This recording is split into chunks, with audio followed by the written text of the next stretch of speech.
Hello বন্ধুরা, তোমরা সবাই কেমন আছো? দেখো আমার হাতে এই জিনিসটা কি বলো তো বন্ধুরা। অনেক দিন ধরে ভাবছিলাম লতি খাবো। আজকে প্রায় গেছি লতি তোলার ভিডিওটা আমার করা হয়নি, পরে একদিন দেবো ভিডিওটা। আজকে আমাদের লতি রান্না হবে, মা লতি কাটছে। হ্যালো বন্ধুরা, দেখো আমার শাশুড়ি এখন লতি কাটছে, একটু হাসো। দেখো আমরা লতি তুলে এনেছি, গাছের লতি।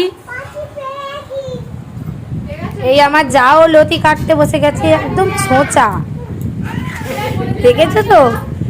লতি আজকের হবে চিংড়ি মাছ দিয়ে। চিংড়ি মাছটা তোমাদের দেখাবো, চলো। দেখো বন্ধুরা, এই চিংড়ি মাছ দিয়ে লতি রান্না হবে। রান্নাটা তোমাদেরকে দেখাবো। দেখো চিংড়ি মাছ নিয়ে নিয়েছে, আর এই লতিগুলো সরু সরু সরু লতি হলে কি হবে, কিন্তু খেতে প্রচুর টেস্টি লাগে, বিশেষ করে চিংড়ি মাছ দিয়ে। আজকে লতি আর চিংড়ি মাছ দিয়ে রেসিপিটা তোমাদের সাথে শেয়ার করব নেক্সট ভিডিওতে।